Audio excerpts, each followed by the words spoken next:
This isn't an ordinary fight. This is a fight between the powers of light and darkness.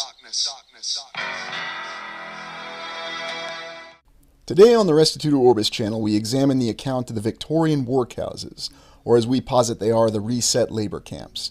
As we fly over the Thames in London, we see the wondrous Tower Bridge of London, oftentimes mistaken for London Bridge, although there's a vast visual difference. This is another great product of the 1800s. And indeed, we're going to be focused on yet another institution of the 1800s, the Victorian workhouses. We have to go back to the origin concerning famines and plague. We're informed that the origins of the workhouse started in 1388. The effects of the Black Death, which had occurred decades earlier, resulted in a labor shortage and a subsequent act for the relief of the poor.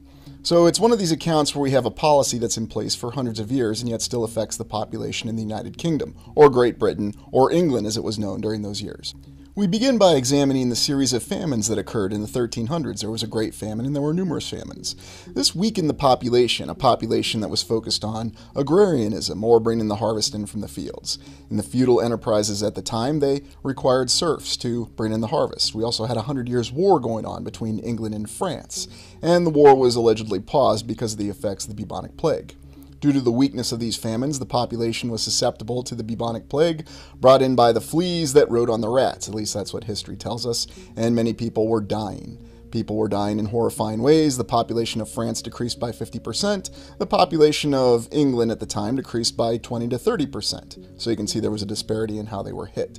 This had grand social effects, and yet at the same time we're told that while it had great social effects, it wasn't until 1388 that they prevented laborers from moving around in England because there was a labor shortage. And they got right back to going with the war because, you need to get back to a war. And a plague and famine isn't going to stop a war. You also have the Poor Relief Act of 1601, and this is where we're told the first workhouses were established. We had the Great London Fire in 1666, and then after that, that brought us to the very questionable time of the 1800s.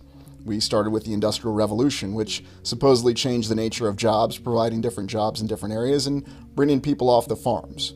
We had the Napoleonic conflicts that started the 1800s, or the Napoleonic Wars, and we've looked at these in detail before.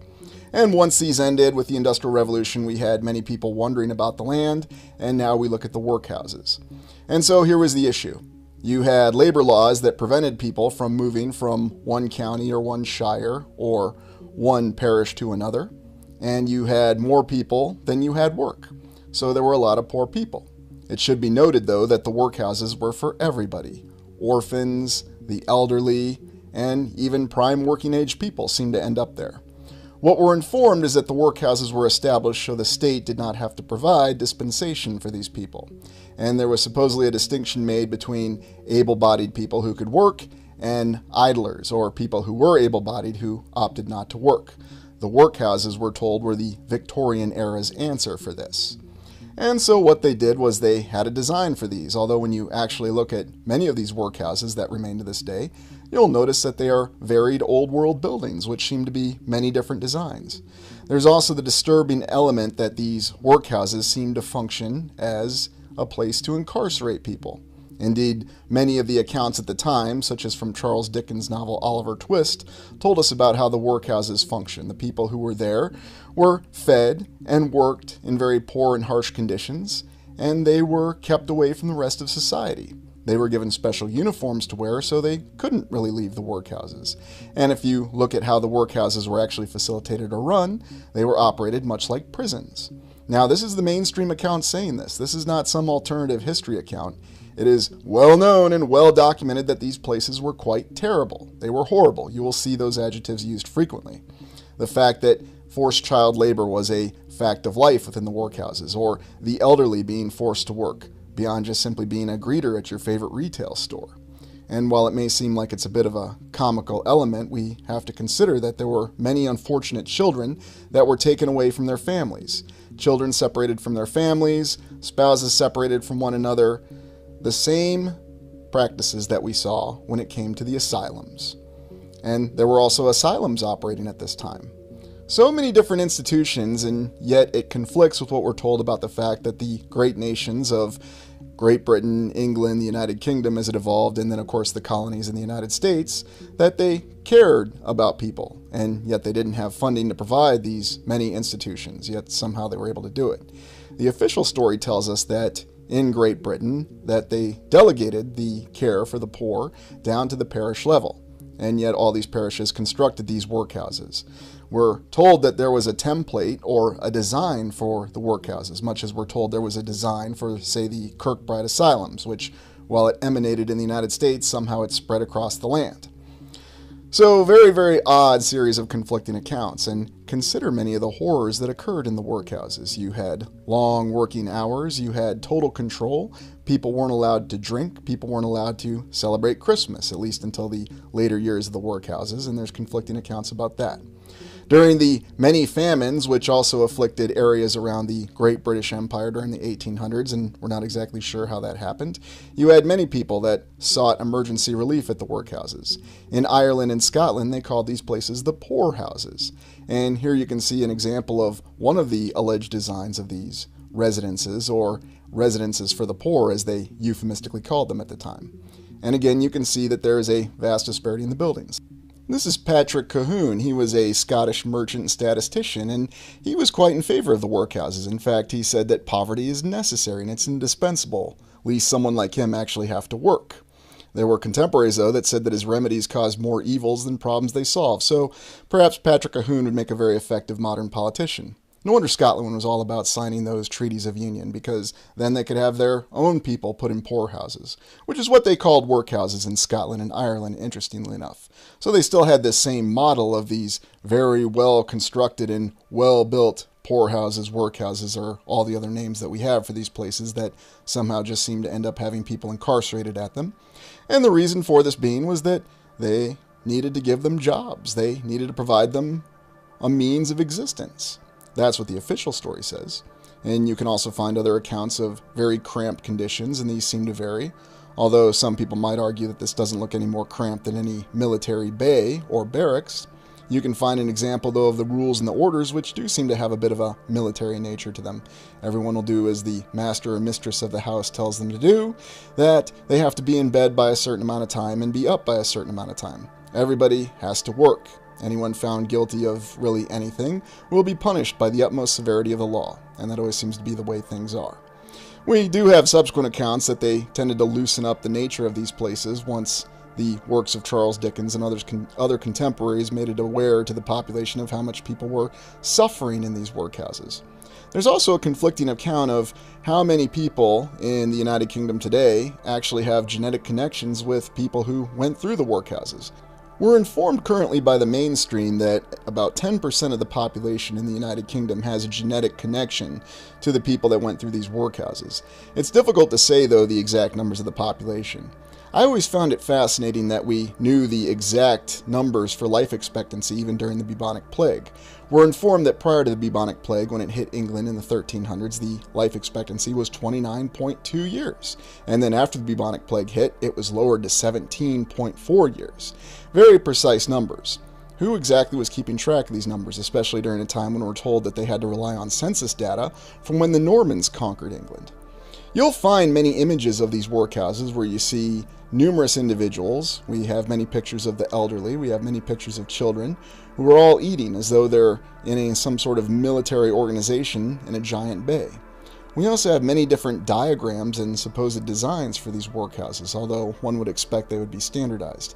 Of course, that's easy to explain through the mainstream, because we can simply state that because the running and the construction of these workhouses were delegated down to the parish level, it really depended on if there were local benefactors who would build them, so I suppose it makes sense. Yet every single time, and the fact that many of these workhouses survive to this day, we can conclude that they were very well constructed with the finest means available at the time. Here you'll see what was supposed to be one of the design templates for the workhouses, more of the Y-shaped pattern or separate yards. Now, I'm not going to say that this looks like a prison, it just happens to resemble the layout of a prison. I'm sure it's a coincidence. But of course, none of the workhouses seem to share many features that you would expect in something that was designed and built by a contractor. And so we have a similar account to the Kirkbride Asylums, although it's safe to say that there's a lot more consistency observed in the Kirkbride Asylums. So again, that points to the fact that the workhouses definitely seem to be something that was operated more at the local level, and yet they still seem to have some sort of national government guidance behind them. There's the unfortunate account of what was happening in Ireland with the Great Potato Famine that occurred during the middle of the Victorian era. And for those not familiar, the Victorian era was considered during the reign of Queen Victoria. And while it does not include all of the 1800s, it includes most of the 1800s. And it certainly includes the high tide, if you will, of the Great British Empire. Of course, one thing that doesn't tend to be mentioned with the Great British Empire were all the famines that occurred in India and the potato famine in Ireland. But that's not any sort of concerted effort by the government to cause these famines. It was just due to a lack of action or perhaps poor decisions that caused the deaths of many people. We know that it's not going to be called genocide, and we're assured by many historians it was not a deliberate genocide. It was just some unfortunate decisions that led to the death of millions, sort of like the Napoleonic Wars. Looking closer, though, at the workhouses, we start to realize that they did seem to have a very different function. And despite the fact that people were aware of how terrible and horrible these places were and all the deprivations that those that were forced to reside in the workhouses endured for decades or their entire lives, were informed that the children that went through these workhouses did not receive proper educations, and therefore they were unable to ever escape this cycle that they were stuck in of poverty. Now, this is what the official mainstream account tells us, that these workhouses were established because somebody had to care for the impoverished, and yet there was a concern from the state that people such as you're seeing in this image were idlers, that they were able-bodied but they simply were too lazy to work. And as our good friend from Scotland said earlier, he needs people to work so he can have an easier life. Again, I'm just reflecting the mainstream account. I'm not making any judgments. But you can see how cramped quarters were in these workhouses, and this certainly looks a lot more cramped than you'll see even any military bay appearing. So it's hard to say exactly what was happening. But what can we conclude that these workhouses really represented?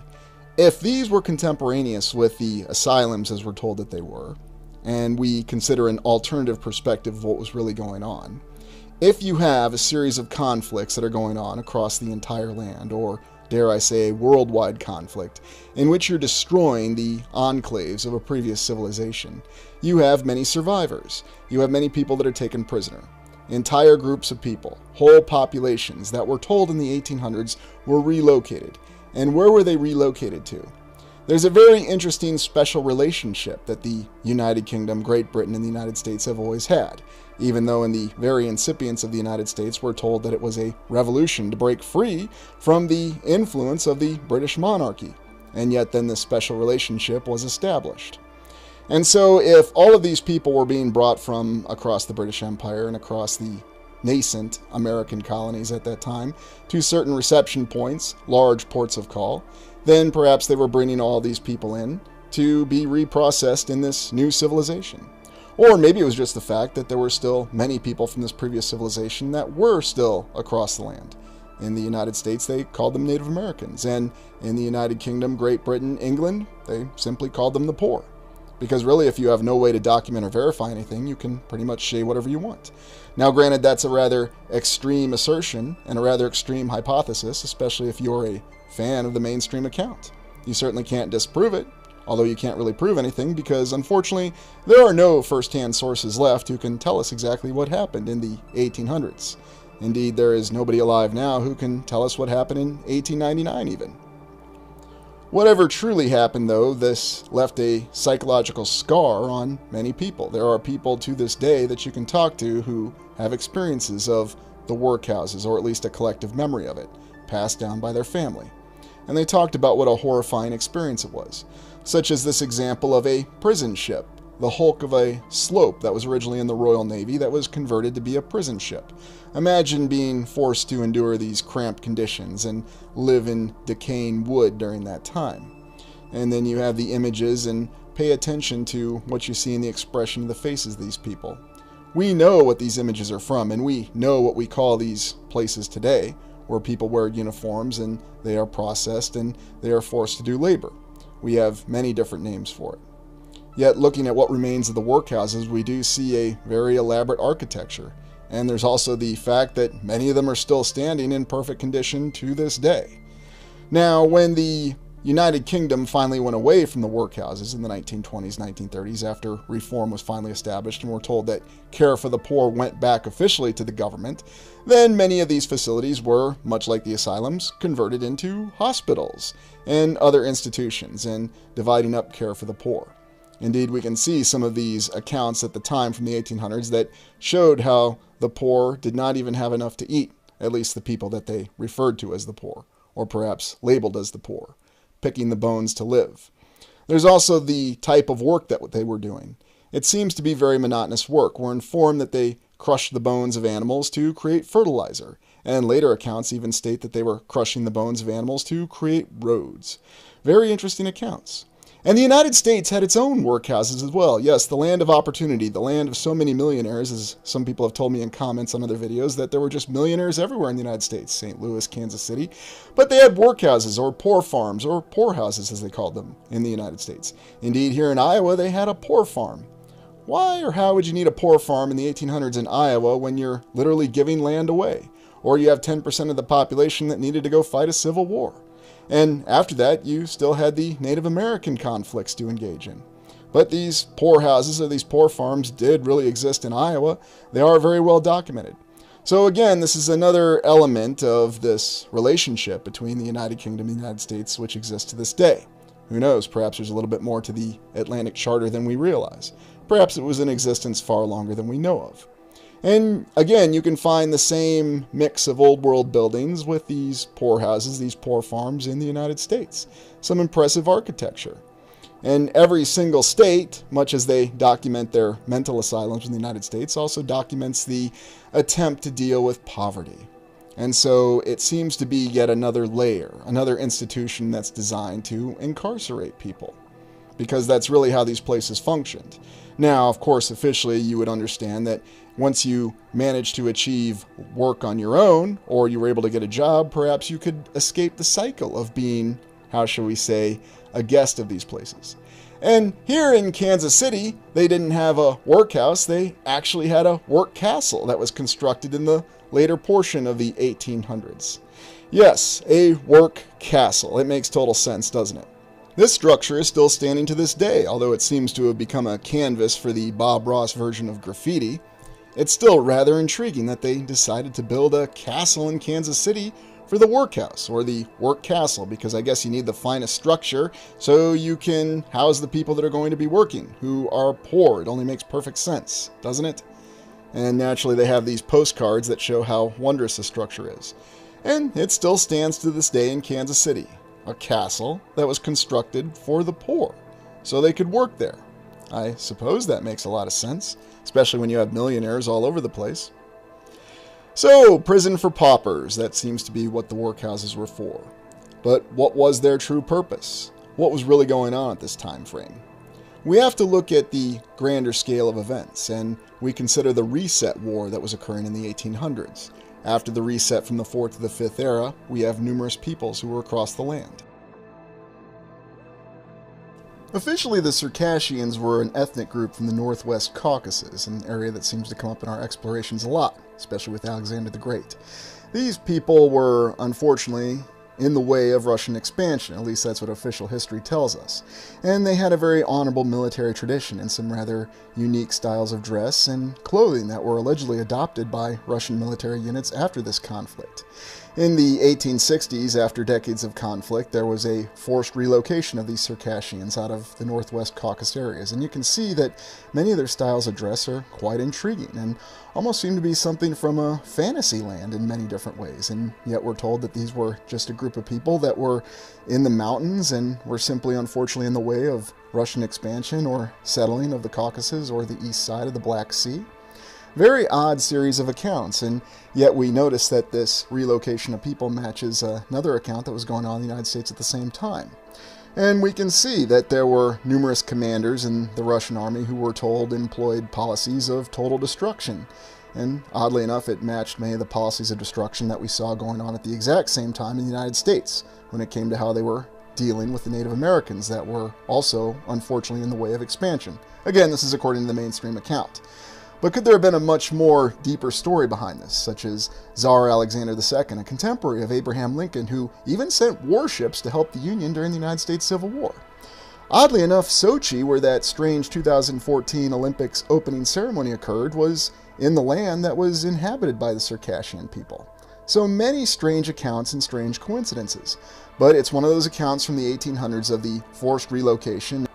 It's considered debatable what the true aim of these actions were. Some people call it genocide, some simply call it government policy to ensure that a government achieved its end. Which is when we consider the account of the Native Americans, the Trail of Tears, the forced removal of the Cherokee from Georgia, Alabama, the Seminoles from Florida, and numerous conflicts. We're told that this was a very terrifying event and that in many ways it was a great crime perpetuated by the United States against these Native peoples, and that's what the mainstream account says. But is that just to simply conceal the fact that there was a lot more going on? There was also the Great Sioux War that happened after the United States Civil War. The United States showed how morally correct it was by ending slavery, and then followed that up by continuing their expansion against the Sioux. And we have George Armstrong Custer, a famous military officer, who bears more than a striking resemblance in his younger days to actor Sean Penn, I'm not sure why. And yet we have similar looking images of officers just relaxing or luxuriating wherever they are, and are they really in a conflict, or are they just having a good time? Of course, we can justify that by saying the photographers only took pictures when they were relaxing. And of course, we have the very elaborate facial hair, whether it was Custer or General Crook, and their campaigns that were directed by Ulysses S. Grant, President of the United States, the Great Sioux War. We even have pictures of some of the Lakota leaders, Sitting Bull and Red Cloud. Red Cloud even met with Ulysses S. Grant, and they talked about the division of land. Nelson A. Miles, a U.S. Army officer who led the Great Victory. Most of the battles that the U.S. Army had with Native Americans ended in terrifying defeat for the United States Army. Great tactical defeats. Indeed, the entire regular United States Army was destroyed in the Northwest Indian War after the Revolutionary War. We even have accounts of an entire genocide going on in California, and we can look at the Native American population in California, how it went from 300,000 to under 25,000 by 1910. And that gives us the impression that there was unfortunately a death of many Native Americans that were occurring, but we'll be assured and reassured by modern authorities and historians that this was not an intentional genocide. Let's look at these conflicts, the Napoleonic conflict, the Circassian conflict, and the Native American conflicts. And we see that in the Napoleon Wars, 6 million people died. In the Native American conflicts that lasted for 100 years, supposedly, 4.7 million Native Americans died. It was probably many more, but that's a decrease of the population. And then on the high side of the Circassian relocation from the Caucasus to what's now Turkey, 2 million people died. Well, guess which one of these they actually call a genocide? I suppose the Napoleonic Wars, you can say that 6 million people died in the conduct of war, and they were incidental death. It was not an intentional attempt to destroy a nation or an ethnic group. It just happened to have the most number of people that died. As for the Native American wars that occurred in the United States at the time, we don't really know what the original Native American population was. We're told it goes anywhere from 1 to 10 million. That's quite a variance. Back to what we were talking about with workhouses. If you had all these conflicts that were going on across the land in the 1800s, whether it was the Mexican War, which oddly enough the United States Army suddenly expanded to a size of 100,000 when it had never been large before, and then that was quickly exceeded by the Civil War where they had armies that were larger than that. You have the Meiji Restoration in Japan, which supposedly brought the emperor back. You also had the Great Potato Famine occurring in Ireland. All these events occurring at the same time in the 1800s. And then strange international expeditions that were sent to China, where you supposedly had 8 nations operating together to put down the Boxer Rebellion. And oddly enough, when you look at certain images, their uniforms do seem to look rather alike. But perhaps that's just all a great coincidence. What was really going on with all these conflicts? It seems to me that this was an effort to destroy the enclaves or the survivors of any people that would not go along with the new order that existed after the reset. And what it all comes down to in summary is that both the asylums and the workhouses and the large factories were all established as relocation centers. Places to send these people who would not reintegrate into the new society, what had come after the reset. And therefore you could keep these people at the workhouses, you could keep them at the asylums, and keep them out of the way of the new population. And you can see that with child labor and many of these other terrors that they do acknowledge now, that their purposes and their intentions were indeed achieved. We have many images that show us that slums did exist in these areas at this time, and yet these slums always seem to be centered around old world buildings. So we have the concept of prison for paupers, the workhouses in the United Kingdom, Great Britain, and the United States, contemporaneous at the same time. And we know that children, orphans, were separated from their parents, families were separated, people of all ages were sent to the workhouses. They were separated, they were forced to work, and for the most part they were imprisoned there for the rest of their lives. Indeed, that's what the mainstream tells us. We also have the mental asylums all across the land, where people were sent to who didn't really seem to integrate with society, or were not fitting in with the new Fifth Era civilization. So it seemed you had two choices. You either faced indoctrination or incarceration. You either went along with where things were going, or you were incarcerated. And it seems as though that was an incarceration sentence that would last for the rest of your life. So you could start off as a baby, and then spend the rest of your life in one of these workhouses, if you're lucky. It seems as though the asylums were actually a level below the workhouses, for the people who were actively trying to prevent what was happening with the forces of the reset. But what do you think? Let me know in the comments. Please like, comment, and subscribe.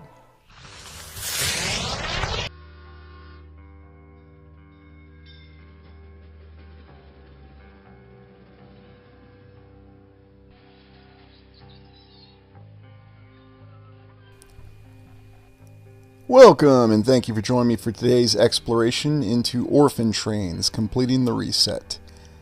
The objective of today's exploration is to consider the role the orphan trains played in the last reset. New viewers of the channel may not be familiar with the 5 eras theory.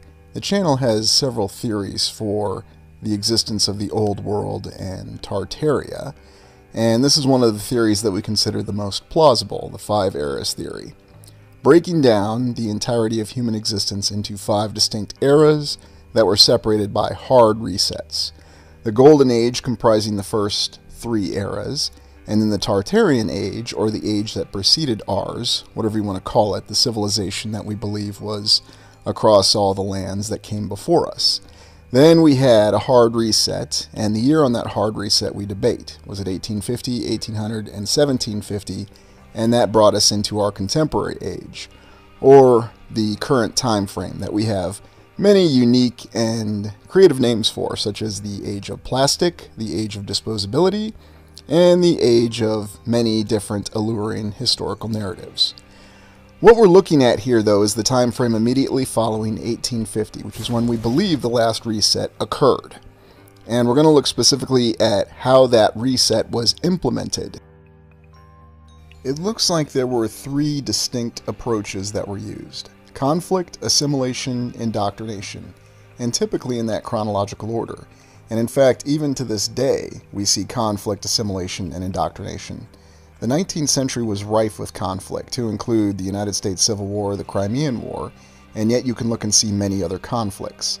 After conflict, which seemed to be targeting the remnants of the enclave population, the survivors of the previous civilization, we had assimilation, and that was where everyone found their proper roles in this new civilization after the reset. And then finally you had indoctrination. And indoctrination was ensuring that people had the proper thoughts and that they would never question what had happened. We have many pictures from this time frame that tend to pose more questions than they answer, as though there was some sort of strange massive expedition that was going on across all the lands to pacify what remained of a population. Now, we're told that these are legitimate conflicts, and the historical narrative tells us there was a civil war going on in the United States, there was the Crimean War going on, and so many other conflicts that you can look up yourself that completely dot the landscape of the 19th century, or the timescape as it were as well. It's an intriguing consideration, and yet we see other signs of it that show that there may be much more going on than we're aware in the historical narrative.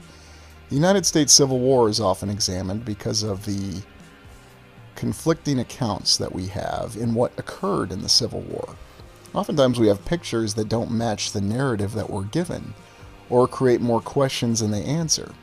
For example, we're told time and time again that the United States military, or the Union, was segregated during the Civil War, and yet you see many different pictures that paint a different narrative. Now, were these pictures that were taken for purposes of displaying the political message at that time? And could they have been supporting the war effort as we were told in the historical narrative? Of course. However, there's just too many of them to simply ignore. And we have to wonder if there was something much greater going on, and that the nature of the conflict, and there's no doubt there was a very significant conflict that occurred, and not just in the United States and in the United States Civil War, but in all these conflicts across all the lands. We have to wonder what the true objective of the conflict is. And one of the channel's primary theories is that this conflict was targeting the remnants of the enclave population that had survived the last reset. People that they knew that were not going to go along with the reset and not drop what the truth was in favor of a new historical narrative. We have strange pictures like this that are supposedly from the United States Civil War, where we see large rabbles of people. We'll be told that this is some sort of formation for a militia. But when you look at this image, does this really give you the inclination that this is a militia? Or is there something else going on here? And we have the strange individual there with the top hat. This doesn't appear to be a military formation. It's very odd. You could have any kind of explanation for this photo. Is this a group of refugees going somewhere? Is this a group of people that are being moved from point A to point B against their will? None of the faces look particularly happy. This doesn't look like a group of people that are a militia, or they're going off to defend their homeland against some existential threat. We also think about the role that Asylums played in the assimilation and indoctrination aspect of the conflict, assimilation, and indoctrination. Earlier, the channel theorized the goals of the Kirkbride Plan, which was the plan behind asylums in the United States, but there were asylums across all the lands to ensure the population adhered to the reset.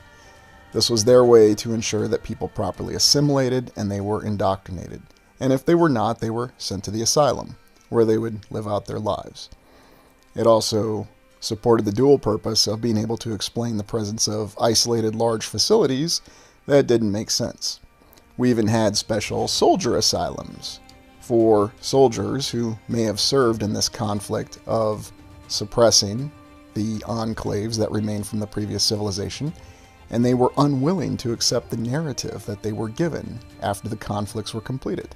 So they had special asylums to send them off as well too. Now again, this is a theory. This could well be that it's just the historical narrative as we're told. But there's far too much evidence and far too many conflicts in the story to simply ignore it.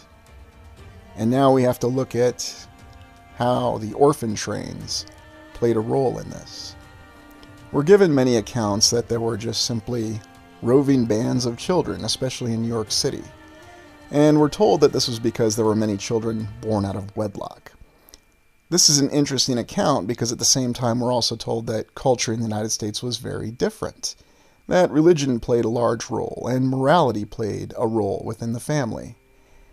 We have to wonder when we see these kind of images, did these children really come from out of wedlock? Or were they the survivors, the remaining children of the families whose parents were killed in the conflict? Those families that were the final survivors of the previous civilization who refused to recognize the authority of the new civilization after the reset. It's a very intriguing premise, and we have to wonder, was that their story?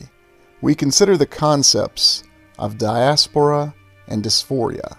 Diaspora being the concept of spreading a people from their homeland and removing their identity, and dysphoria, taking away their sense of adventure in life. Children without homes. It's a very noble aspiration. It's very altruistic. We're told that these children were simply compiled in New York City and that there were so many of them in roving bands that they didn't have their parents and they were simply orphans and they needed to be cared for. They needed to have families. So you can look up the grand plan that we had in our official historical narrative that there was simply a religious figure, a young minister named Charles Loring Brace, who became concerned with the plight of these street children and enacted a plan to where they were going to be transferred to states and families where they could be given wondrous families. Interestingly enough, the numbers that we have for how many were victims of this plan, or perhaps we should say those who benefited from the plan, because that's what we'll be told by the historical narrative, we have to wonder, what was the true number? We're told it was 250,000, but how many was it really? Numbers are always something that seems to be up for debate, and even our casualty figures from the United States Civil War seems to be a very fluid number. That varies depending on what. Of course, we discuss the altruistic nature of this endeavor, and it seems like it's something benevolent and would serve a good purpose. Although it should be noted that the transportation of children away from their parents is something that's occurred time and time again. For example, in World War II during the Blitz of London, where we have children that were taken away from their parents and sent away, ostensibly for their safety. In fact, the film The Chronicles of Narnia, The Lion, the Witch, the Wardrobe begins in this manner, where the children are taken away to escape the bombing. It's a very mainstream image that reminds us of what happened in the past. It also reminds us that this approach continues, this approach of seeming to want to separate families. Is it something that merely occurs because of events beyond our control? Or is it something much more insidious? Part of a planned, controlled narrative in which we attempt to attack every aspect of an individual's identity. And we start with the most basic, with the family. We look at the images and the concept of the orphan train going back to the United States, and we're told that its success depended on the altruistic nature, the generosity of the farmers, and the mercantilists that these children were being taken to. It's an interesting prospect in the fact that these children were supposedly part of roving bands in New York City, or that they were simply overwhelming the system there, and they needed to be moved to a place to where they could be used. The other aspect, we're told, is that there were vast labor shortages across the Midwest and in other states. And we see these images which show this being a very successful program and everyone benefited from it. The families or the businesses looking to put children to work, and the children were given a place to live, potentially a family, and 3 square meals a day, and a roof over their head. But was it really that benevolent? Was that really the intention behind it? We see these images, and we remember how images can tell a different narrative than what the story that we're given is. We have to wonder, is there something much more insidious behind all this? The question I have is, if there was such a labor shortage across these states, and we'll take a look at a map here in a moment, then why did they need children to fill these labor shortages? Even if your only goal was simply to provide labor and provide efficient labor, it would certainly make more sense to have adults. And I'm told by numerous viewers that there were many people who simply had to work or they would die. And that's why there were so many laborers to do construction jobs. Well, what about agriculture? Isn't it also important to provide food to feed people? They seem to overlook that little fact that they claim there were labor shortages in the Midwest. Labor shortages that can only be filled by children. Interestingly enough, and not just in the farm fields, but in the mills and the plants and whatever baseline manufacturing that we had at that time. A lot of these images are considered shocking today. Of course, there's also the more benign aspect of growing up on a farm and you're part of a family and you work on a farm. Is it really terrifying labor, or are you just doing your chores and you're learning responsibility? It's true. However, you look at this from a grander perspective and you realize this goes beyond the simple concepts of child labor. You see that what's really happening is these children did have families. And we also find instances where there were multiple phases of the orphan trains. The initial orphan trains that ran in 1850 through 1870 seemed to be taking care of the kids that no longer had any parents. And after that, we saw repeat occurrences of the orphan trains, where there are many accounts that one of the parents were still alive. Whether it was the mother or the father, it doesn't matter. And the account we're given is that the mother or father, for some reason, was incapacitated and therefore the children had to be taken and sent to another family. And if you think about this, and if you think about why this effort would continue, this is where the true insidious nature of the orphan trains is revealed. This is how we destroy a people from establishing an identity and their own individuality. And you'll find plenty of accounts, especially on public broadcasting service or public television, where they talk about how benign and altruistic the orphan trains were and how effective they were. They even have people that they interview who were actual members of the orphan trains, or those who rode the orphan trains, as they euphemistically say, and that they ended up with a good family, that they felt that they benefited from the situation. Even more interesting is that most of the people they interview claim that one of their birth parents were still alive, and yet for various reasons they had to leave. They were alcoholic, or they were suffering from some sort of depression, or there was some other reason. A lot of times, though, when you try to look up the accounts, there was no reason given for why the children were taken from their parents. And remember, this was in the later decades, 1850 to 1870. It seems pretty clear there were a lot of children who simply didn't have parents. But then after that, they seem to repeat the concept of the orphan train as a means of taking children from their parents. It's a theme that appears and reappears in our historical narrative, and it's a disturbing theme because it does contribute to the concepts of diaspora and dysphoria. It prevents people from forming the ability to establish their own identity, and it makes them even more reliant on indoctrination. And if you think about this, you see how effective this is as a tool of indoctrination. Because until these children were given families, they were also kept together. And we think about many of the great schools that children were taken to.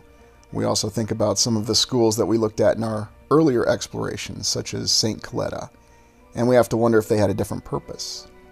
Everything, we're told, started in New York, and specifically New York City. This is where all these orphans seemed to be in a vast number. Why just New York City? Or was it because New York City was simply the collection point for all of them? If you think about it, it's a major port, and towards the end of the Civil War and the other conflicts, it would make sense to have the children as orphans go there. And then they were transported to these states, namely the Midwest states, to supposedly work on the farm where there was a shortage of labor. But none of the people who were looking for jobs decided to go out to the Midwest. They just wanted to work as construction workers. I'm being a little facetious, but I'm also being serious at the same time, because this doesn't make any sense. It also doesn't make any sense from the aspect as to why the Midwest would seem underpopulated. We're told it's because it was settled, but then at the same time we see all these towns and all these cities that seem to come up from nowhere. Each of the states of the Midwest also has their own account of the orphan trains, and of course it's always supporting the narrative that this was a benevolent effort, that this was very altruistic, and this helped the children. And yes, I keep using that word altruistic because if we think about the grander aim of this, and the fact that we're told to think a certain way about this, we have to wonder, what's the true objective? And why was this something that was turned to again and again? Especially when we have numerous accounts of families who still had a parent that seemed to be perfectly capable of taking care of their children. This is also reflected more recently in the mainstream. There was a movie from 1979 called The Orphan Train, which you can still watch today, featured Glenn Close, and it was also featured on the very popular 1990s TV show, I'm not knocking it, Dr. Quinn, Medicine Woman, a show that was carried entirely by the charisma of Jane Seymour. And the episode, in fact, was called The Orphan Train, where a group of orphans showed up in Colorado. No, not one of the states, but everything seemed to happen in Colorado if you ever saw that show. And Dr. Quinn decides to team up with the local reverend, and they're going to raise the children, and there goes the plot. Of course, it's resolved within 60 minutes, like many other TV shows. The real point behind this is the fact that you have this concept of the orphan train remaining within the memory of the United States. And yet it's pushed again that this was a very benevolent effort, that we were legitimately trying to help these children. And yet you see other accounts that conflict with that. And I'll start with the story of my great-grandparents. These are the photos from my family, my great-grandparents. the family that originally lived in Cincinnati from 1890 to 1910. Looking at old photos is always very intriguing because they tell a different story. The actual account that I have from my great-grandparents, though, is very difficult to ascertain. And you look at these old photos and sometimes it just makes you feel like you're in a completely different world, as though you're looking at people with familiar faces, and yet the world they're living in just seems very different. This wasn't that long ago. Over 120 years, 130 years at most in some of the photos. And I just wanted to show you what these original photos looked like. This is the photo of my great-grandparents at their wedding ceremony. And they were very happy, according to what accounts that we have, although it's very difficult. And I'll explain why in a moment, why it's difficult to ascertain what truly happened. There was only a few surviving family members that actually made it to the generation, or 2 generations before mine, my grandparents.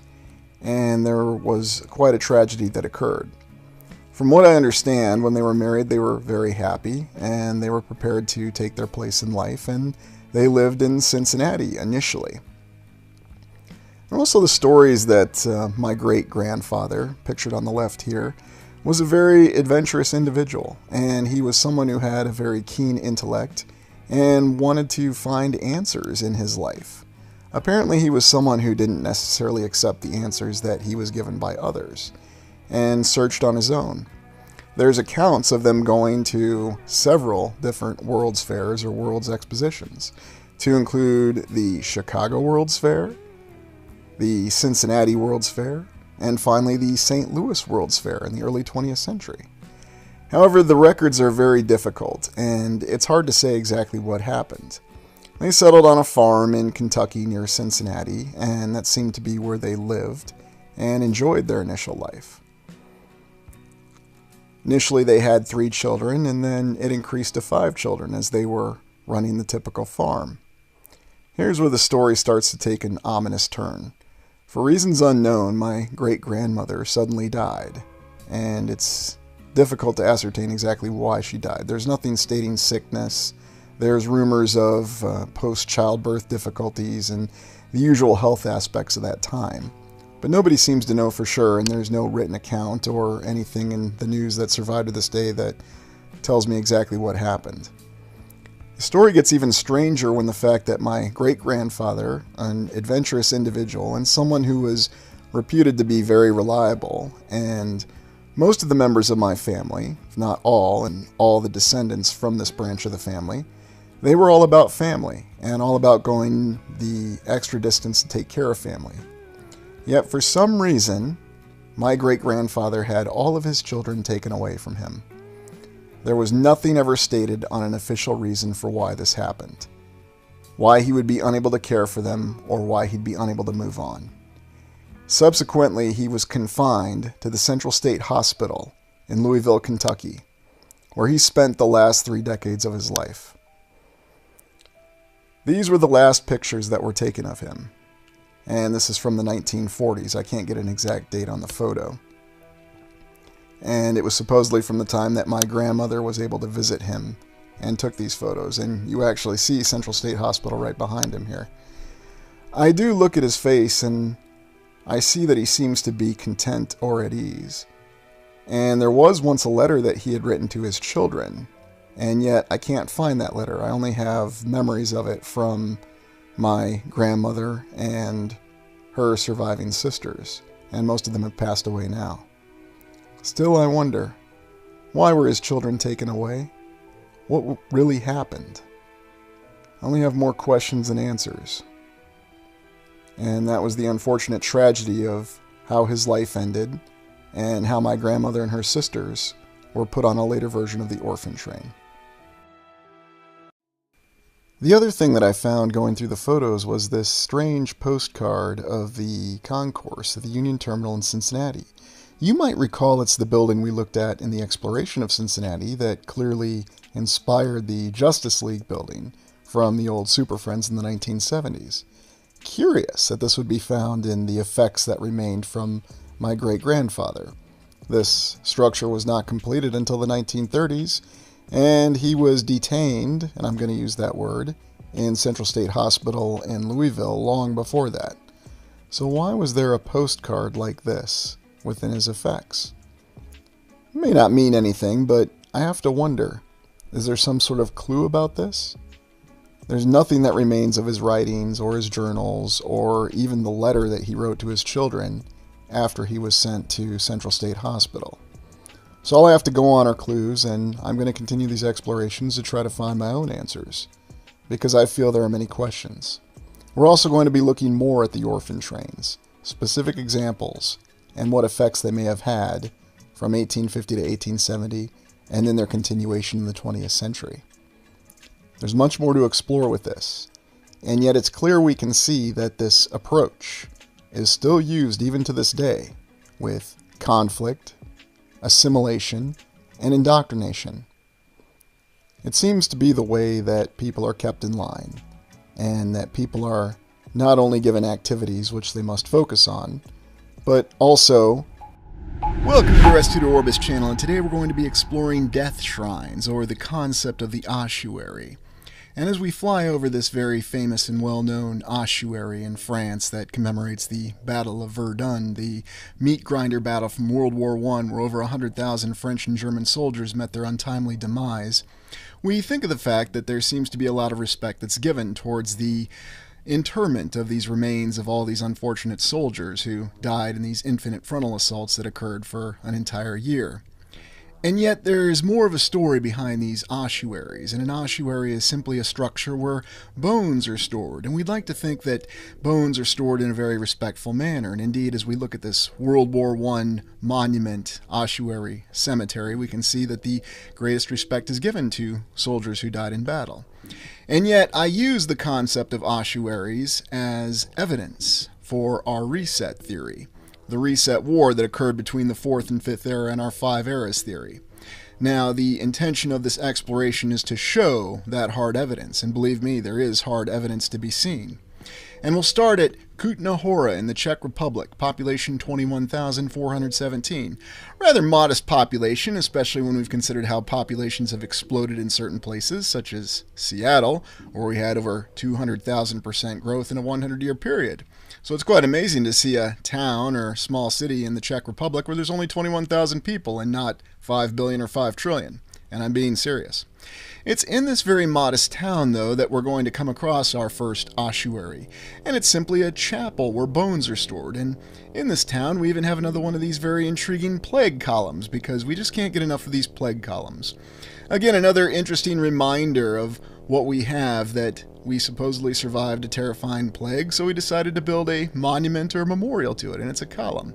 There's even a smaller one that's closer to our building or chapel of interest here in this small city in the Czech Republic. What do these always truly reflect, though? We always see so many interesting figures and different symbols on these plague columns, and we've seen those symbols before.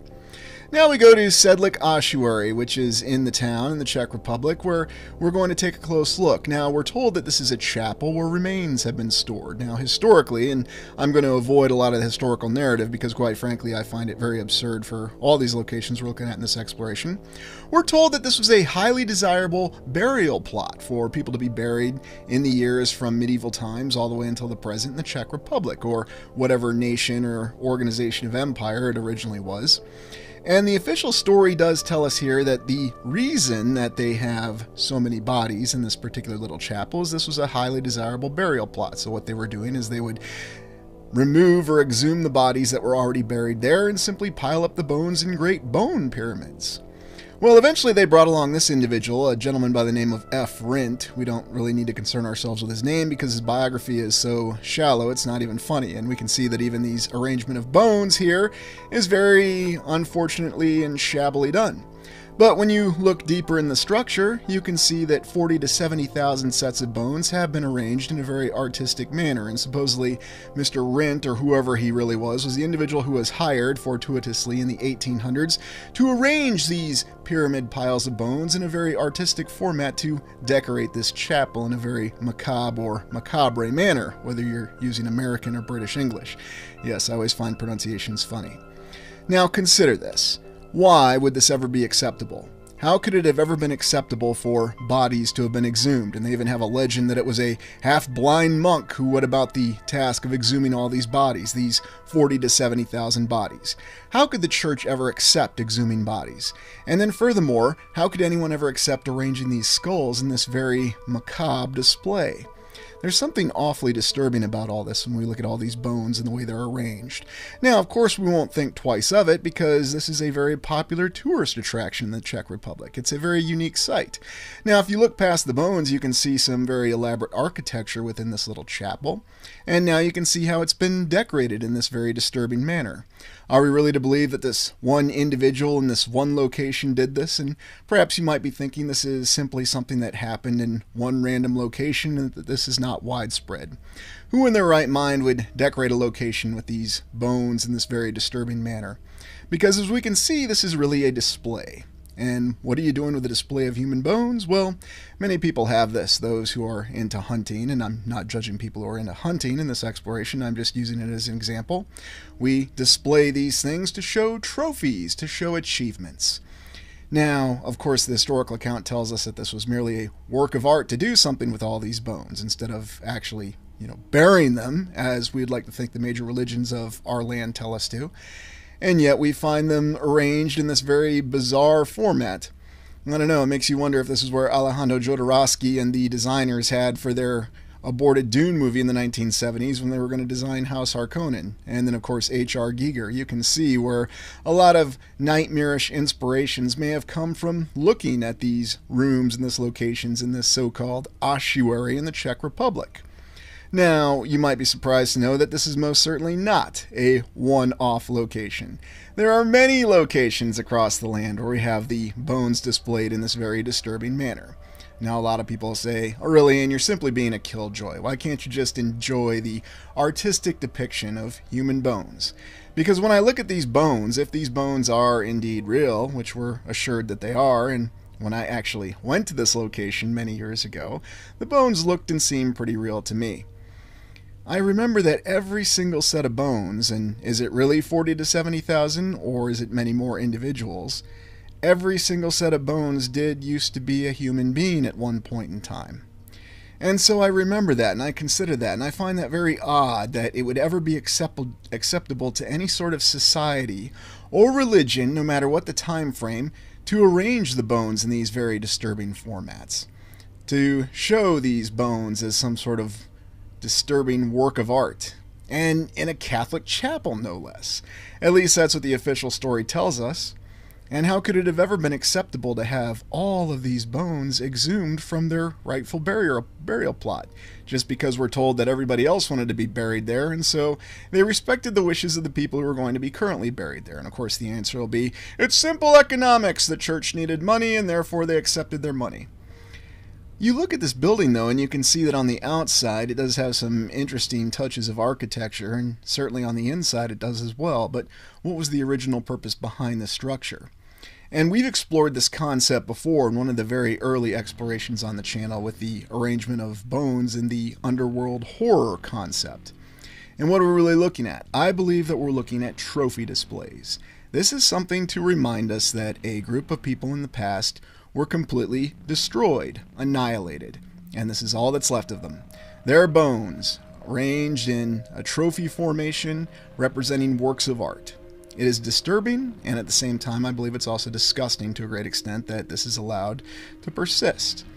Now, would I go and visit this site and actually look at this? Sure, but I would also remember the fact that every single one of those skulls that you're looking at right now used to be a living human being. And we always had that age-old question, well, what about respecting the dead? What about respecting our cemeteries? How exactly is this showing respect? How exactly is a very disturbing sight like this to be accepted and tolerated in a society that's always telling us that we need to right wrongs and address injustices, and yet this is allowed to persist, and no one thinks twice of this. And you can see that as you look deeper within this structure, there are more elaborate arrangements. And I will say that whoever did arrange the skulls and the bones, they did put a lot of effort into it. And there's even a lot of effort that's being put into cleaning them and maintaining this sacred site. Indeed, Ewan McGregor and his friend Charlie Borman in Long Way Round actually visited this site. I had no idea that these two were good friends. Apparently they did numerous series such as this where they went riding on their motorcycles together. Would have thought that this is a place that they would visit. And I show this with image generation just to give you an idea of when you try to fit in factors and variables for describing a location such as the ossuary, this is what you come up with. It's very dark and depressing and very ominous and malevolent all at the same time. Now let's go to the Chapel of Bones in Portugal just to show you that there's not an isolated location. And once again on the exterior we see a very well-developed structure with some portal windows and small pediments and classic decorations and very elaborate towers. Now of course the name says it all. What are we going to see in this one? And yet you can see that in the exterior they've put a lot of effort into the architecture. And Portugal always draws our attention for its very elaborate and well-constructed and designed buildings that completely defy the limitations of the time. And let's not forget we saw one of the most intact and complete star forts. And yet in this very aptly named Chapel of Bones we have another very macabre, going British English this time, depiction of skulls that are all arranged in some sort of format. Again, reflecting what? Is this just supposed to be a collection of bones that's supposed to show our respect for all these unfortunate individuals? And again, I wonder how many individuals' bone sets are actually in this particular structure. Thousands, tens of thousands? I mean, we could guess, we could try to count, but I have a feeling that nobody has any idea how many actual bone sets are located in this Chapel of Bones. And once again, I pose the question, why is this even considered tolerable? Oh, and this little saying here saying that, yes, we're waiting for your bones, so come see the bones that are here now. Isn't that ominous in and of itself? Imagine you walk into this structure and you're not even terrified or concerned that perhaps one day it'll be your bones on display in a structure like this. But of course that's not the way we're supposed to think. We're just supposed to think that these were structures that were erected in the distant past, and even though there may be some terrifying depictions within them, this is merely to remind us that we all have mortality, and you should not be alarmed at the fact that we have bones that are displayed in a very unique way that seems to suggest some sort of trophy or great victory. And that's why I think that's a very disturbing aspect with all these different structures that we look at. Now, to be fair, there are certain structures, we'll look at one later, where we're told that that's indeed what they were. It was supposed to be a structure of victory. But it's very strange to me that these are official religious sites, and yet we have all these bones arranged in this manner. Again, thinking of all the effort that this took. This seems to depict some sort of warning, some sort of triumph, and never forget your mortality, and never forget the fact that this could happen to you one day, once you passed away. Now, normally I don't go down this dark line of thinking, but when I see structures such as this, and the fact that these are still standing to this day, and of course they're great tourist attractions, I have to pose those questions. I'm not someone who's just going to walk by this and say, look, there's a big pile of bones there. When are they going to film the next Dungeons & Dragons movie there? We can see Jeremy Irons chew up the scenery as there's bones of real human beings behind him. And yes, in that lovely movie, that is actually something that happened, although we're not going to hold that against Jeremy Irons. Apparently he had a house to pay for, so that's why he appeared in that movie. But on a more serious note, you can see in this particular chapel just how all these bones have been painstakingly arranged in the walls and the columns, and looking more closely at these unfortunate skulls that have actually been amalgamated into the wall. A wall of skulls. It's something that we'd expect to see in a horror film. Something that we'd expect to see that would convey terror in human beings along with a very ominous score. And yet not too far from the structure, you can find other great beautiful structures in Portugal, as we alluded to earlier, with very advanced architecture, and we're not too far from that beautiful star fort that we looked at that also had a similarly named star fort when we explored Mobile Bay. Now let's go to Skull Chapel in Poland. Well, isn't this interesting, looking at the exterior of this Skull Chapel in Poland, and, well, I guess I can say there's nothing to see here. So let's take another look at it. It's a very modest building on the outside, and just looking at it from this perspective, you probably wouldn't think too much of it. I mean, why would there be anything unique about this particular structure?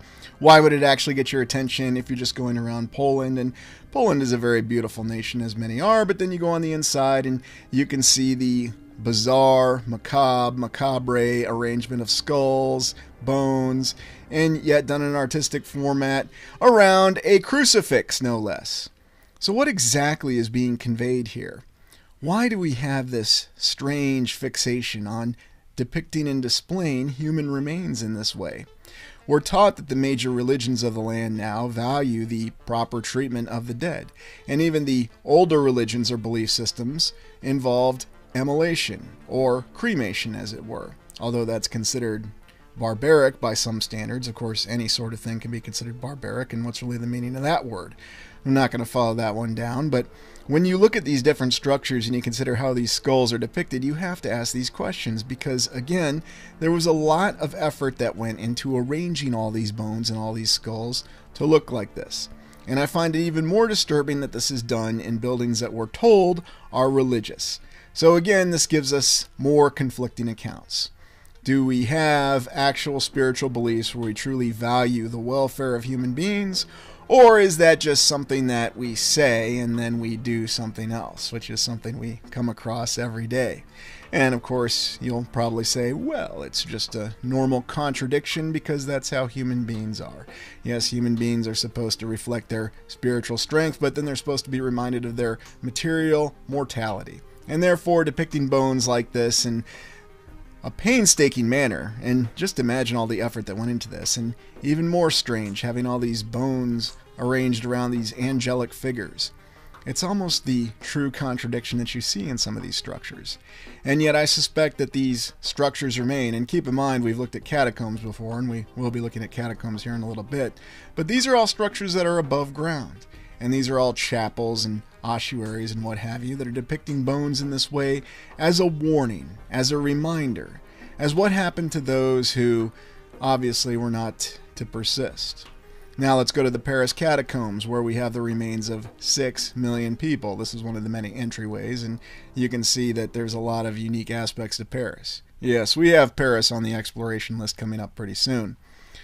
And the catacombs of Paris are supposedly well documented and mapped, although I suspect that we probably haven't seen 5 to 10% of everything that's actually mapped. Who knows how extensive a lot of these catacombs actually are. But the Paris catacombs are extremely well known, and yet when you actually go around the catacombs, you see many bizarre displays within them. Odd models and odd mock-ups of strange structures. For some reason, this one reminds me of the structure at the end of the film The Ninth Gate, if you ever saw that one with Johnny Depp. And here we see the same arrangement of all these skulls and bones. Now keep in mind, we're informed that there's 6 million individuals whose sets of bones line these catacombs in Paris. But I wonder if that's not a vast underestimation of the actual number of bones. And yet you see other displays such as this that give you the impression there's something else going on in these catacombs, that there's some sort of very bizarre and horrific tale that's being conveyed. It's not just the arrangement of the bones, but it's almost as though this is a reminder of a previous civilization that was completely destroyed, and that every single individual in that civilization, we are now looking at their remains.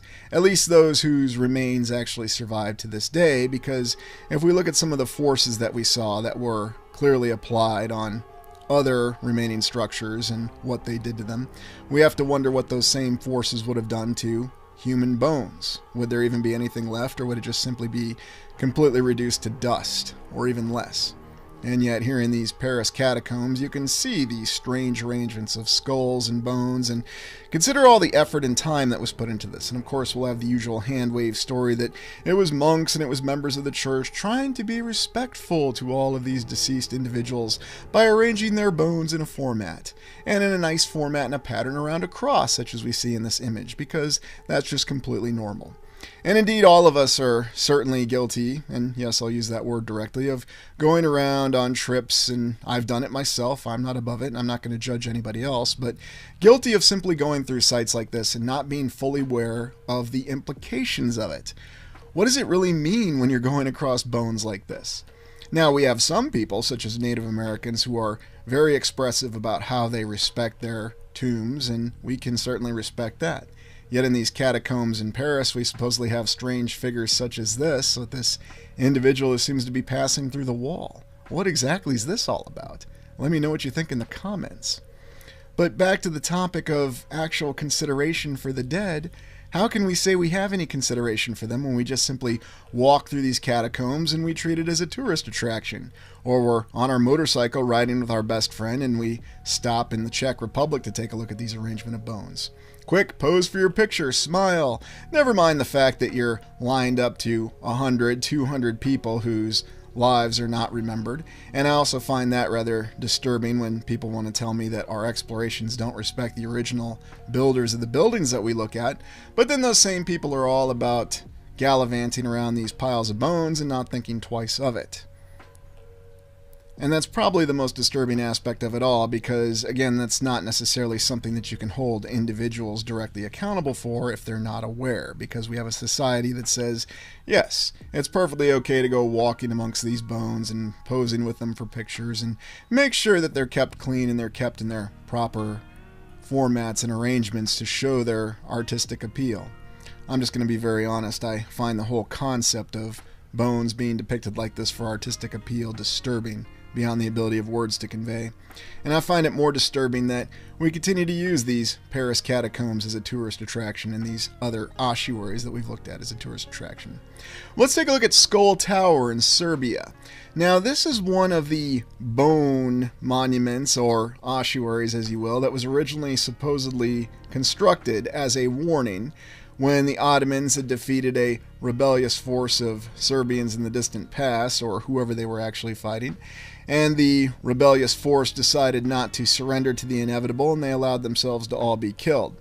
So since they couldn't be impaled, as was the tradition at the time, the Ottoman commander simply decided to have their bones put in this rather bizarre tower.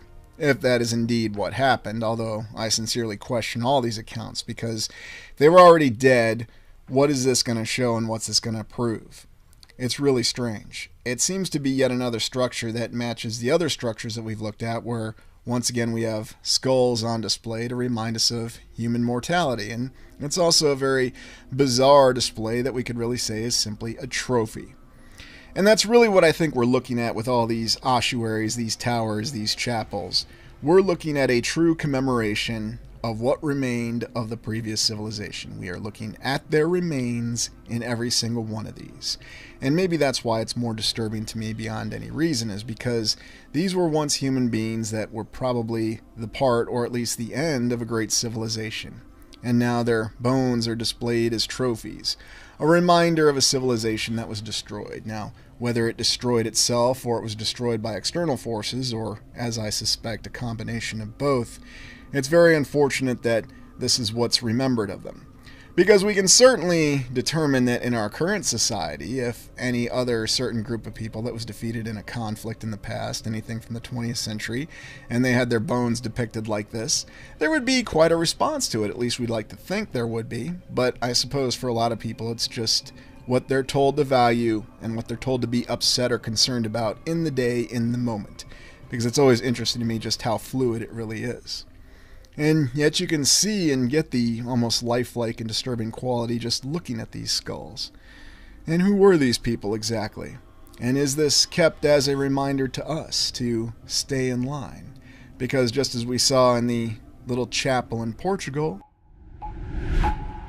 Welcome to the Restituto Orbis channel, and today we continue our exploration into the morbid concepts of death shrines and catacombs. Today we take our explorations to the New World, or the Americas as it's called, and regardless of which term we use, there's a dark, insidious secret hidden in the land here. Come join me.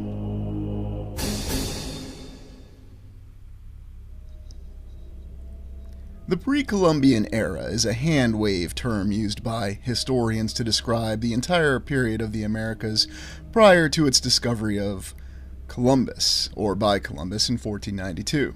We have sites such as Machu Picchu depicted here, which show us great knowledge and construction capabilities and architectural prowess. And yet at the same time we see that there are many different aspects of art and deep civilization. Now they have different names for the civilizations that existed in the Americas that persisted after Columbus discovered America, after that hand-wave period. And we're told that they were civilizations that were capable of great architectural achievements, and yet they were committed to the concept of human sacrifice. Unlike the human sacrifice that we saw in Europe, which they called the Inquisition. course, that was not sacrifice. Those were people who were judged against the goodwill of the church. Whatever the reasons, we have an account that these civilizations engaged in human sacrifice. Now, whatever the truth or fallacy behind them, we see many morbid concepts of people being taken away from their homes and killed, and the reason we're told they were killed is simply to appease the gods or the deities that the civilization worshipped. In many ways, it's actually quite similar to the Inquisition. Yet what's more alluring about the aspect of this in the Americas is the fact that it seems to be a little bit more prevalent in modern depictions, where we wanted to show the ritualistic killings, the sacrifices. Nobody refers to the Inquisition as this, and we have many images that show the implements, and we're told this was a ceremonial dagger that was used in this sacrifice. The actual existence of these civilizations, though, the Mayans, the Incans, and the others, the Cahokian civilization, they were capable of great architectural feats. And yet at the same time, we want to claim that they were also into this terrifying ritualistic sacrificial killing. Why is it that we always have these conflicted accounts of these civilizations? And this seems to be the real legacy of all the current era civilizations that we have, regardless of who they are.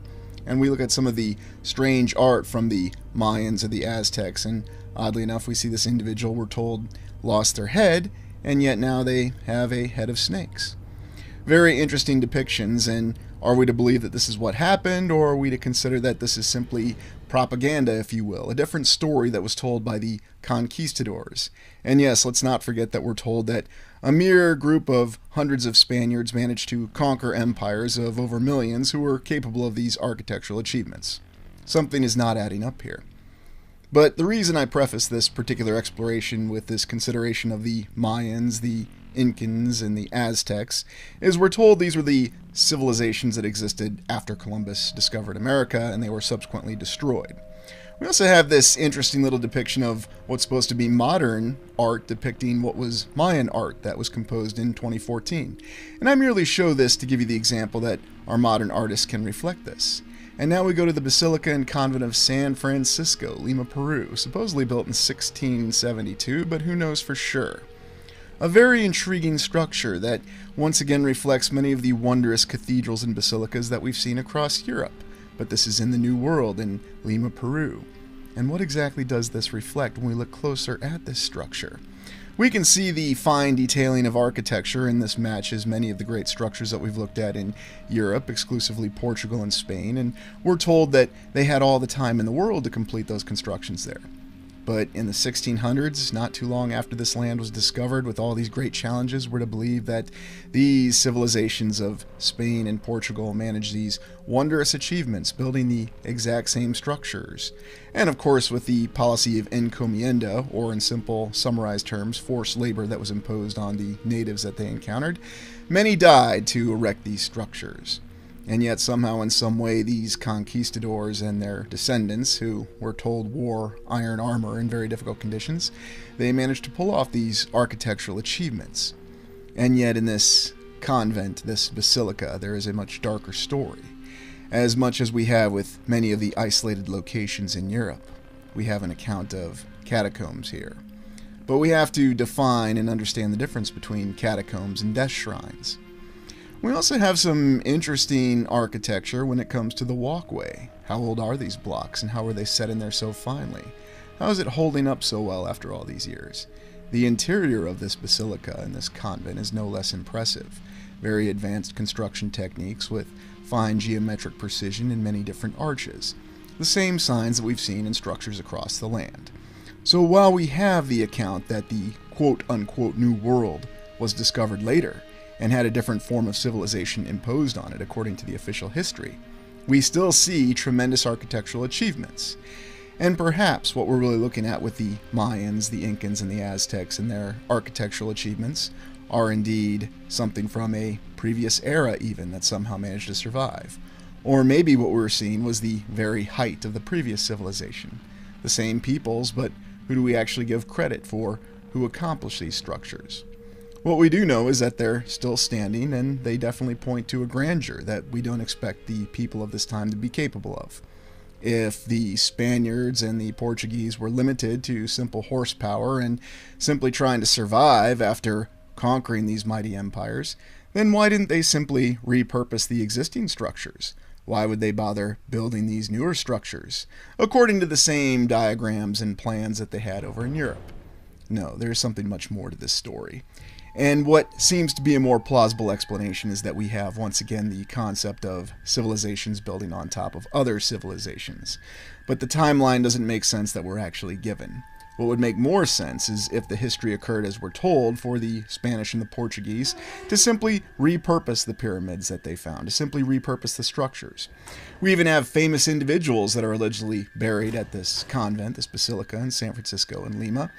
But who exactly were they? Did these people really exist, or are these just merely idealized paintings to give us the idea that there were famous individuals, and to give us something to focus our efforts and research on, so we don't step back and look at the true account of San Francisco and Lima, Peru? Indeed, there seems to be something much more insidious behind this particular structure. And when we consider what it's really known for, we suddenly find another account of older diagrams that show us that the structure has been around. Was it really built in the 1600s? What actually was its construction date? Even the architectural style they tell us that it was inspired by is a conflicting account. But what is so incredible about this particular structure? We have what's very clearly a structure we'd expect to find in Europe, in Peru. And it does have catacombs. Now, to be specific, catacombs are where bodies are buried. It's quite as simple as that, and a catacomb itself does not necessarily reflect the death shrines that we looked at in the exploration last week. But as you poke around in these catacombs beneath this basilica and this convent, you find that there is a much more insidious account, and you'll find that there is indeed a death shrine in this catacomb, another artistic display and depiction of human bones. And many questions were asked in other explorations, including the one last week, about the origin of these bones. What kind of effort had to be put into actually creating this death shrine?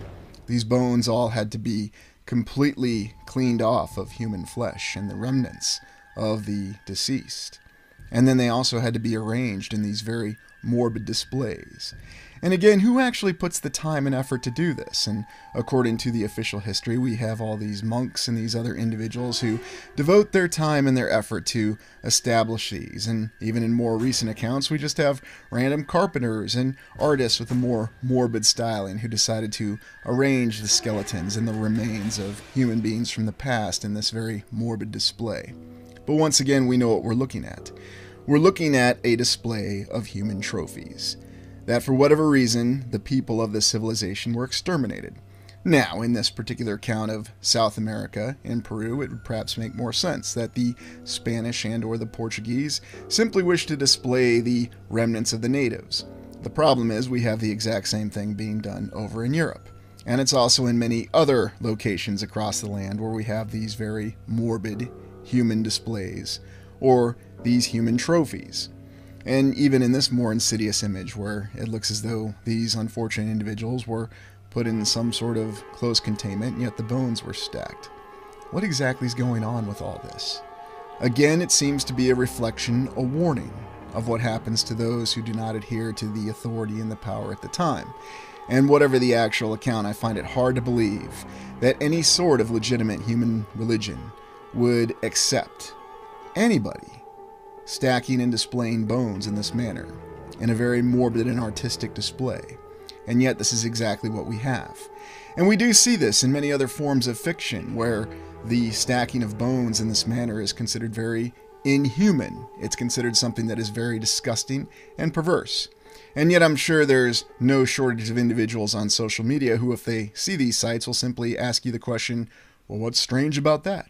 And to many people, they'll simply walk through on their little aspect of tourism and think that they're just in a nice structure, and that posing near bones and exploring catacombs and death shrines is nothing to even blink at. It's perfectly ordinary, and there's nothing strange about it.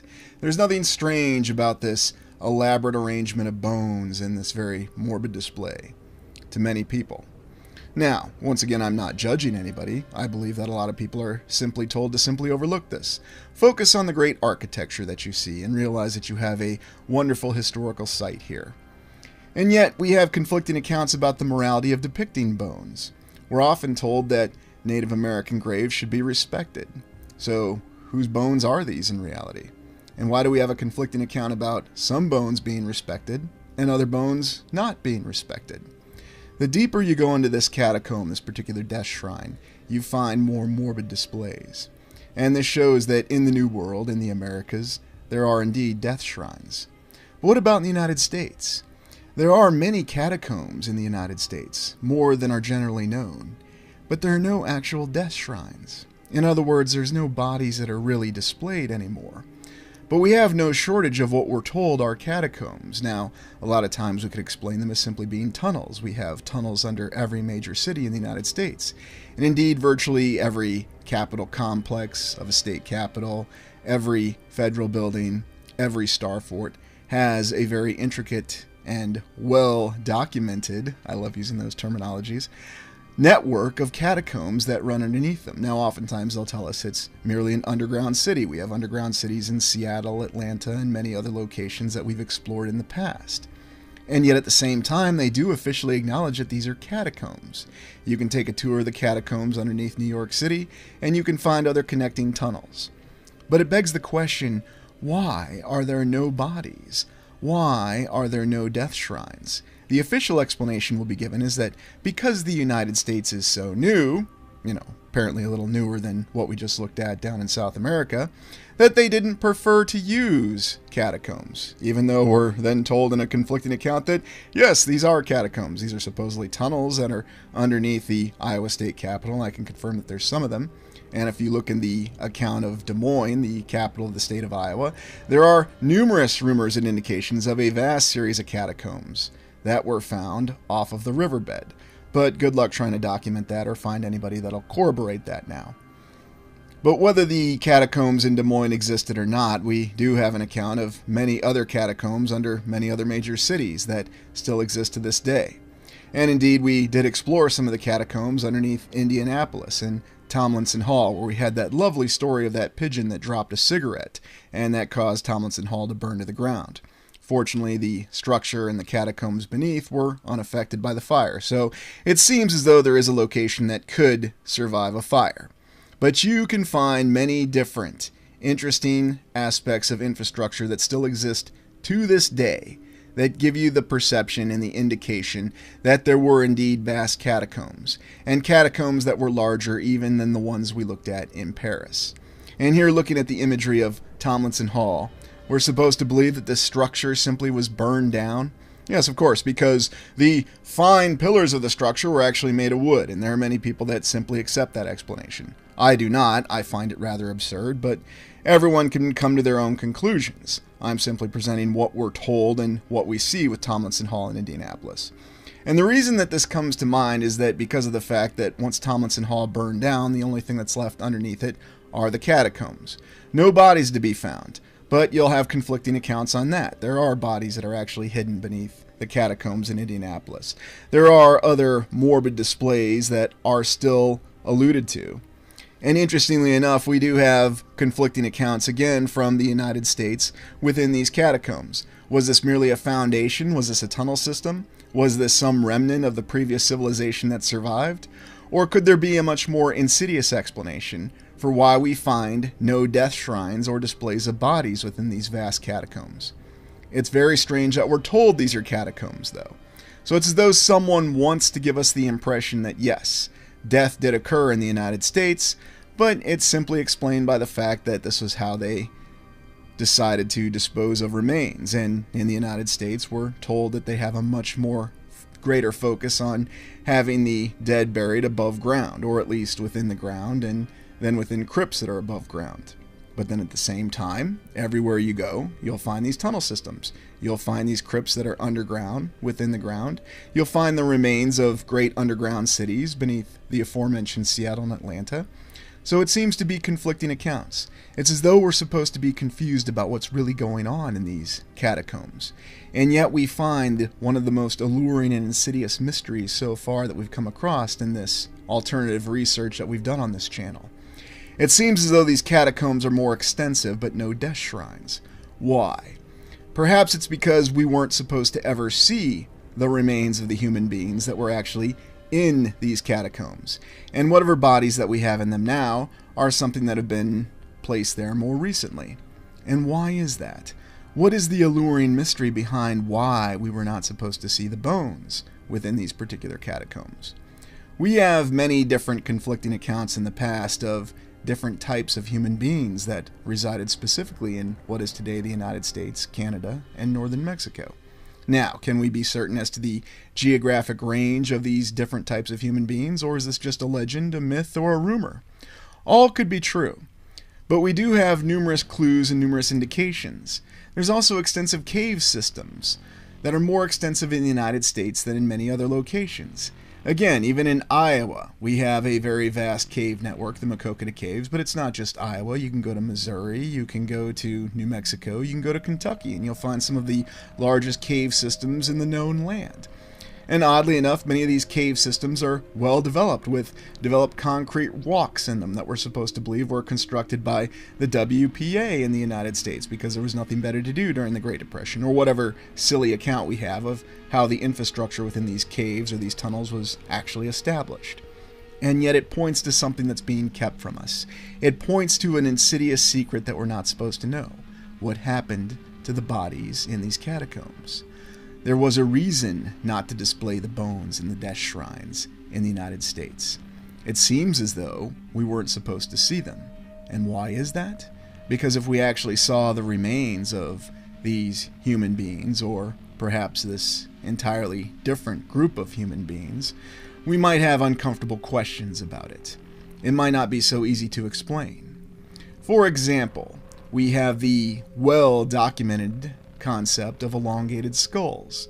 Now, there are many different explanations that are given to us about why some human beings have elongated skulls, and yet in many different artwork and many different depictions from different civilizations, we do see the concept of the elongated skull. We also see the concept of a variance in scale. Now again, you'll simply be told that these are merely children and this is an idealized image. Yes, an idealized image with this fine geographical precision and depiction on it.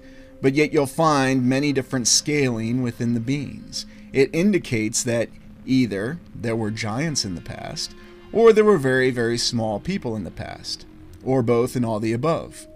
You'll find that it's very well documented that there are elongated skulls everywhere you look. And there's explanations for it. Like I've said, it was simply a mark of society. It was something that was imposed on the people to give them that sign of nobility, or you'll have other explanations. It was some sort of genetic abnormality. Just look to the science and it will come up with any great explanation. It sort of reminds me of how they look to the science to provide technobabble to get themselves out of any difficult situation in the more recent Star Trek series. But it seems to be that there are more documented cases that we just simply can't ignore. And there are multiple sources and multiple indications, not just from our current mainstream science, but also from our religious texts and other histories that we have, that give us the indication that there were different sorts of beings in the past. And it's not something that we can ignore. And so if we take that conclusion and we apply it to why we have vast empty catacombs in the United States, then suddenly we have to consider the question, along with all the rumors that we have, were there different sorts of beings in the distant past that were in these catacombs? Or is it some other conclusion? Is it some other secret that there was something terrible that happened to these beings in the United States? Why is there something that seems to come up about our focus on the United States? Is it because the particular geographical area has different rumors associated with it? Or is it because that in the plan for the layout of the civilization of the Fifth Era, our current era, there was a special purpose behind the United States? What's the United States tend to be used as right now? Well, it is the primary military power in the current world or order of the land. But why are there so many strange secrets? Why is it we have all these expectations and perceptions in the United States about the limitations of building capabilities, the rapid rise of the civilization, and then of course back to the catacombs? There's also the rumor of giant sets of bones in many different locations across the United States. And while we've only touched on the concept of giant human beings, there are rumors. Now oftentimes they're dismissed, and the very same scientific figures of authority will tell us that it's simply impossible. It is physically impossible for large human beings to exist in the past. But 65 million years ago, it was completely possible for megafauna such as dinosaurs to exist and roam the land. It was a very different environment, and that may all be true. But why do we have all these different examples in many different sources that depict completely different kinds of human beings? It seems to be there's more to this, and we can also point to a discovery in Atacama of the Atacama skeleton in a desert in Chile. And you can see the actual size on this in this particular image, and the official scientific explanation behind this small skeleton that was found by a Spanish businessman is that it was merely a human fetus that had some deformities, although there are other examples of this very small skeleton that exist. Now, you can certainly accept the scientific explanation that that's exactly what this is. This was an unfortunate human fetus that was mummified, and maybe we're not even looking at the real, actual, authentic skeleton. We just don't know. I mean, I can certainly assure you I do not have this artifact sitting in my house right now, but it's something to consider when we have official accounts that tell us that this does exist, and this was analyzed by the forces of science, and they tell us that this is an aborted fetus. So be it. Or, not an aborted fetus, but a mummified fetus. But when you look at it, it definitely gives you indications that something else may have happened. And this is just another example of the conflicting accounts that we have of different types of human beings. And indeed, if there were different types of human beings in those vast catacombs across the United States, and their bones all had to be removed or destroyed, imagine the effort it had to take to remove the flesh and arrange all these bones. Now imagine the effort it would have taken to remove all the bones completely. We suspect that there was technology available that could completely destroy the buildings and render them into dust. Was there also a technology that could also render the bones into dust? You look at the different examples of the possibilities of different types of human beings, and you look at the many scientific explanations, the technobabble explanations, or whatever you want to call it, that gives us the actual result for this. And yet we see too many similar and repeating themes across the land, regardless of the official historical account we have. So what's the final explanation? Are there really human beings? Is there something else out there? Or is there something more? That's something that we have to consider, and it's something that we have to constantly be aware of with what we have available. The U.S. prefers cemeteries, and we consider the vast accounts of many different U.S. cemeteries that are across the land, and even the asylums. The asylums themselves have many great cemeteries, and at the same time, we're given different reports that they buried many bodies in each of these grave markers. There could be anywhere from 20 to 30 bodies in each of these particular markers. It's very morbid. In some locations, they even use these little coins. So how many people were sent to these asylums, and how did they meet their untimely demise, and what happened to their remains once they did die? We even have accounts from the United States Civil War of vast amounts of deceased soldiers who were buried in mass graves, but then we're also told that they were exhumed and then reburied in individual graves. It's very strange. It's very strange that we have all these accounts of these cemeteries in the United States and conflicting accounts of this in catacombs. So indeed, we have to consider the overall number, the population, how many people actually perished in each of these asylums. But then there gets to be a little bit of a darker clue with all this, the real dark secret behind the Americas of the New World.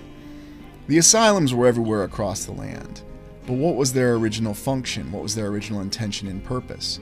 Were these originally concentration camps, as we see them, a place to send people who weren't going to integrate in the new society, the order that had arisen in the current civilization, one that had overthrown the previous civilization, and that these were merely places to send those who would not integrate into the new society, for them to be isolated and then eventually removed in any way, shape, or form, whether that was through a physical death or whether that was through torment and other terrifying things.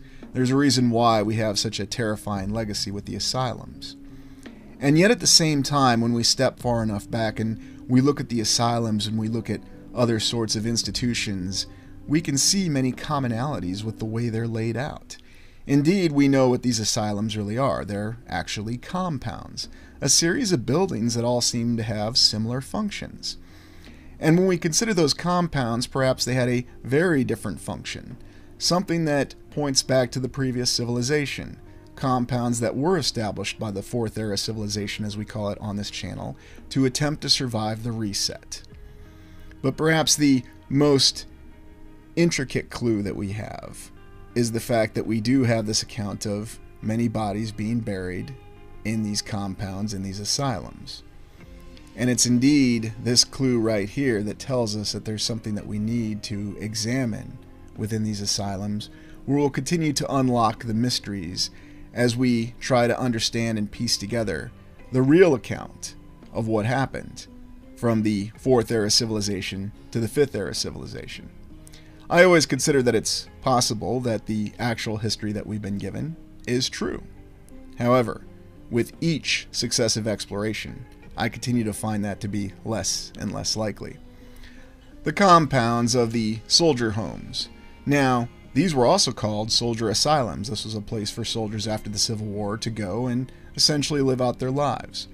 And you'll see, looking at actual footage, that these are wondrous structures, and they match many of the asylums. But would you be surprised to know that the compound layout of all the asylums, all the hospitals, and even the great public institutions of the United States are all very similar? It seems to me that these reflect a reset compound, a survival compound that was reused and changed. What are your thoughts on this? Thank you for joining me. We'll continue these explorations. Please like, comment, and subscribe.